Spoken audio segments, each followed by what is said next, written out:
جب حالات بہت کٹھن ہو گئے مکہ المکرمہ کے اور اللہ کی طرف سے ہجرت کا حکم آنے والا تھا، تو حضرت ابو بکر رضی اللہ تعالی عنہ کو حضور نے کہا کہ اے ابو بکر تیار رہنا، امر الہی کہ آتے ہی ہم اس شہر کو چھوڑ دیں گے۔ اور پھر وہ وقت آیا کہ جب کفار نے حضور کے گھر کا محاصرہ کر لیا، آقا کریم علیہ السلام کو معاذ اللہ شہید کرنے کے ارادے سے ارد گرد جمع ہو گئے۔ آقا کریم علیہ السلام نے ہاتھ میں خاک پکڑی اور سورہ یاسین پڑھتے ہوئے ان کی آنکھوں میں جھونکتے ہوئے حضور گزر گئے اور انہیں پتہ بھی نہ چلا، اور وہ مکان کا محاصرہ کیے ساری رات کھڑے رہے۔ صبح بستر سے حضرت علی المرتضیٰ اٹھے، اللہ اکبر۔ تو آقا کریم علیہ السلام نکل گئے اور حضرت ابو بکر صدیق کے گھر تشریف لے گئے۔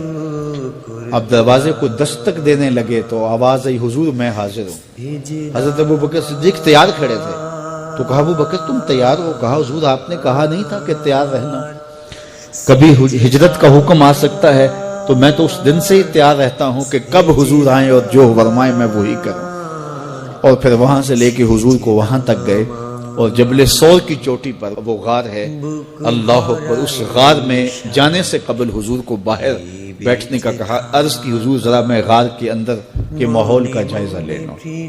غار کے اندر اترے، پہلے اس کو صاف کیا غار کو، پھر دیکھا جگہ جگہ سوراخ تھے، تو اپنا امامہ پھاڑ کے قمیض اتار کے اس کے ٹکڑے کر کے ان سوراخوں میں کپڑا دے دیا۔ 2 سوراخ ایک روایت کے مطابق اور ایک روایت کے مطابق 1 سوراخ بچ گیا، اس میں اپنی ایڑی رکھ دی اور پھر آواز دی جان عالم اندر تشریف لائے۔ تو آقا کریم علیہ السلام غار میں چلے گئے تو سیدنا صدیق اکبر رضی اللہ تعالی عنہ نے اپنی گود میں آپ کا سر رکھا اور حضور لیٹ گئے۔ اللہ اکبر، کیا منظر ہوگا! صدیق اکبر نے حضور کو دیکھا اور جی بھر کے دیکھا، اور ایسا دیکھا کہ کوئی اور شریک بھی نہیں تھا۔ یہ واقعہ حضرت سیدنا عمر سے روایت ہے، کتب صحاح میں ہے، اور حضرت عمر رضی اللہ تعالی عنہ یہ بات بیان کرتے ہوئے رو پڑے، اور آپ کہا کرتے تھے کہ ابو بکر یہ غار والی نیکی مجھے دے دیں اور میری ساری زندگی کی نیکیاں دیں۔ اللہ اکبر۔ تو حضور علیہ السلام حضرت ابو بکر صدیق کی آغوش میں ہیں۔ اب ہوا کیا کہ سانپ نے جب ہر راستہ مسدود پایا تو خیر وہ اس راستے پہ پہنچا جہاں انسانی گوشت نظر آیا، تو سانپ نے پھر ڈنگ لگایا۔ سانپ کا ڈنگ اچانک، تو انسان تو کپ کپا کے رہ جاتا ہے، اچانک تو چیونٹی کاٹ جائے تو انسان کپ کپا کے رہ جاتا ہے، چھپکلی گر جائے اچانک تو بندہ اپنے وجود کو جو ہے وہ متوازن نہیں رکھ پاتا۔ تو نیچے سے سانپ اور وہ ڈنگ لگا رہا ہے، لیکن لفظ سنیے، یہ حضرت عمر کی روایت ہے کہ حضرت سیدنا صدیق اکبر نے اپنی ٹانگ کو جنبش نہیں آنے دی، مخافت ان یتنبہ رسول اللہ، اس ڈر سے کہ کہیں حضور بیدار نہ ہو جائے۔ ساری توجہ ادھر رہی، بے اختیار آنکھوں سے آنسو ڈھلک پڑے، درد کی شدت اتنی، اور آنسو گرے تو حضور کے رخسار پہ۔ آقا کریم بیدار ہو گئے، بیدار ہوتے ہی میرے حضور نے کہا مالک یا ابا بکر، ابو بکر کیا ہوا؟ تو یہ ہوتی ہے ہنگامی صورتحال۔ ہنگامی صورتحال میں کسی کو پکاریں یا کسی کو کوئی جواب دیں تو مروجہ آداب کی رعایت کے ساتھ جو لفظ بولے جاتے ہیں وہ ترک کرنے پڑتے ہیں۔ اس مائک میں کرنٹ تھا تو میں قریب ہونے لگا تو آپ نے مجھے متنبہ کرنا تھا، تو میرے ساتھ آپ بہت پیار کرتے ہیں، بہت محبت کرتے ہیں، تو آپ نے اگر مجھے یہ بتانا ہو کہ اس میں کرنٹ ہے اور اگر آپ نے منہ قریب کر لیا تو آپ کو نقصان پہنچ سکتا ہے، تو میرے نام کے ساتھ 20 القاب لیں گے؟ آپ نہیں لیں گے، آپ جلدی جلدی جو ہے وہ مجھے کہیں گے جناب یہاں کرنٹ ہے تو میں یہی سے رک جاؤں۔ یہ تو ہے کہ آپ میرے لیے کر رہے ہیں، اور اپنے لیے کسی کو پکاریں تو پھر بھی یہی بات ہے۔ اللہ اکبر۔ اب حضور نے جب کہا نا مالک یا ابا بکر، ابو بکر کیا ہوا، تو اب ہنگامی صورتحال تھی نا، تو فوراً کہتے لدغت تو ڈسا گیا مجھے سانپ نے ڈس لیا، فوراً یہ کہتے نا۔ لیکن حضرت ابو بکر تیری محبت پہ قربان، کائنات میں آپ نے ایسا عاشق نہیں دیکھا ہوگا، سانپ ڈنگ پہ ڈنگ لگا رہا ہے اور ٹانگ شل ہو گئی ہے، زہر سرایت کر گیا ہے۔ حضرت ابو بکر نے جواب دیا لدغت فداک امی و ابی یا رسول اللہ، حضور میری ماں بھی آپ کے قدموں پہ قربان، میرا باپ بھی آپ کی راہوں پہ نچھاور، مجھے سانپ نے ڈس لیا ہے۔ تو اس مشکل وقت کے اندر بھی ادب کا کرینہ نہیں چھوڑا۔ جب معراج کا واقعہ ہوا تو یہ بہت عجیب و غریب واقعہ تھا. تو آقا کریم نے جب اعلان کیا کہ بتایا کہ اللہ نے یوں مجھے خلوتوں میں بلایا، تو قریش نے سمجھا کہ اس سے بڑھ کر اور موقع کیا ملے گا پراپیگنڈے کا. تو کہا ابو بکر کوئی نئی بات سنی ہے؟ کہا تم سنا دو. کہا اگر کوئی کہے کہ رات کی مختصر تنہائی میں مسجد حرام سے مسجد اقصی تک پہنچا ہوں، پھر وہاں سے واپس بھی آ گیا، تو بات ماننے میں آتی ہے؟ آپ نے برجستہ کہا بالکل ماننے میں نہیں آتی.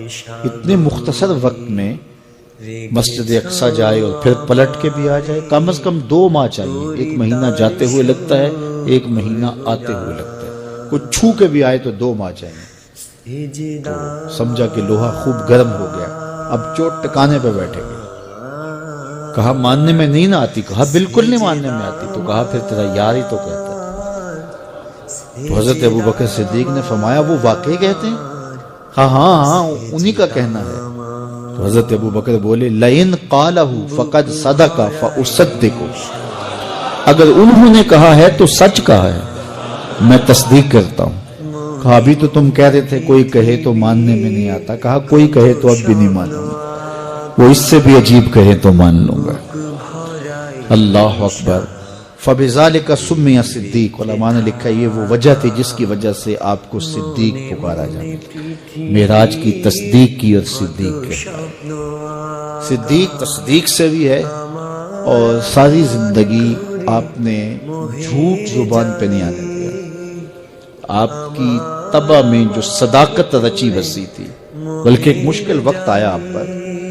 وہ جب حضور علیہ السلام کو اللہ کا حکم ہوا اور ہجرت کر کے حضور مکہ سے مدینہ کی طرف عازم سفر ہوئے، تو حضرت سیدنا صدیق اکبر رضی اللہ تعالیٰ عنہ ساتھ تھے.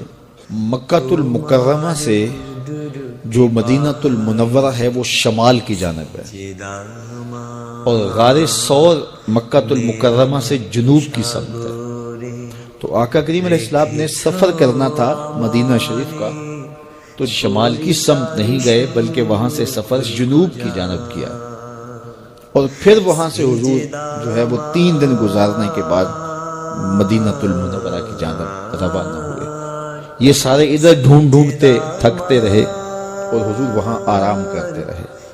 اور 3 دن کے بعد جب ڈھونڈ کے ان کو کچھ نہ ملا تو آقا کریم وہاں سے نکلے اور سیدھا مدینہ المنورہ کی جانب عازم سفر ہوئے.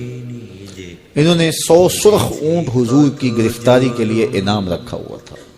تو مختلف قبائل کے لوگ حضور کو ڈھونڈنے کے لیے نکلے تھے کہ بہت بڑا انعام ہے، 100 سرخ اونٹ ملیں گے. ایسے لوگ بھی تلاش کر رہے تھے جو حضور کو جانتے نہیں تھے. تو راستے کے اندر حضرت ابو بکر صدیق سے کوئی شخص ملا اور اسے شک پڑا کہ جن کو میں ڈھونڈ رہا ہوں کہ وہ کہیں یہی نہ ہو. تو اس نے حضرت ابو بکر صدیق سے پوچھا آپ کا نام؟ تو انہوں نے کہا میرا نام عبداللہ ہے، ابو بکر ہوں. تو اس نے پھر حضور کا پوچھا. اب حضور کو وہ ڈھونڈ رہے ہیں. آج امتحان آیا نا، صدیق اکبر کی صداقت کا امتحان آ گیا اور عشق کا امتحان آ گیا. اگر کہیں یہ حضور ہیں تو عشق گوارا نہیں کرتا کہ یہ گرفتاری عمل میں آئے، اور اگر کہیں کہ یہ حضور نہیں ہیں تو ابو بکر صدیق کیسے رہیں گے؟ آج کل تو وہ سڑکیں بن گئی ہیں اور سائن لگے ہوئے ہیں، آپ اکیلے یہاں سے نکلیں تو جہاں جانا چاہیں خود جا سکتے ہیں. اس وقت تو پہاڑی راستے ہوتے تھے، یا تو لوگ قافلوں کے ساتھ چلتے تھے، اور اگر کسی کو ہنگامی طور پہ اکیلے جانا پڑتا تو وہ گائیڈ ساتھ لیتا جو راستے بتاتا. اس کو عربی میں ہادی کہتے ہیں، ہادی، رہنما، گائیڈ جو راستہ بتاتا. تو حضرت ابو بکر صدیق سے اس نے پوچھا یہ کون ہے آپ کے ساتھ؟ تو حضرت ابو بکر صدیق بولے ھذا ہادی یہدینی الی صراط المستقیم، یہ میرا ہادی ہے جو مجھے سیدھی راہ پہ چلا رہا ہے. تو وہ سمجھا یہ وہ والا ہادی ہے. لیکن حضرت ابو بکر صدیق دل و قلب و نگاہ کا مرشد قرار دے. جب حالات بہت کٹھن ہو گئے مکہ المکرمہ کے اور اللہ کی طرف سے ہجرت کا حکم آنے والا تھا، تو حضرت ابو بکر رضی اللہ تعالی عنہ کو حضور نے کہا کہ اے ابو بکر تیار رہنا، امر الہی کے آتے ہی ہم اس شہر کو چھوڑ دیں گے. اور پھر وہ وقت آیا کہ جب کفار نے حضور کے گھر کا محاصرہ کر لیا. آقا کریم علیہ السلام کو معاذ اللہ شہید کرنے کے ارادے سے ارد گرد جمع ہو گئے. آقا کریم علیہ السلام نے ہاتھ میں خاک پکڑی اور سورہ یاسین پڑھتے ہوئے ان کی آنکھوں میں جھونکتے ہوئے حضور گزر گئے اور انہیں پتہ بھی نہ چلا، اور وہ مکان کا محاصرہ کیے ساری رات کھڑے رہے. صبح بستر سے حضرت علی المرتضیٰ اٹھے. اللہ اکبر. تو آقا کریم علیہ السلام نکل گئے اور حضرت ابوبکر صدیق کے گھر تشریف لے گئے. اب دروازے کو دستک دینے لگے تو آواز آئی، حضور میں حاضر ہوں. حضرت ابوبکر صدیق تیار کھڑے تھے تو کہا ابوبکر تم تیار ہو؟ کہا حضور آپ نے کہا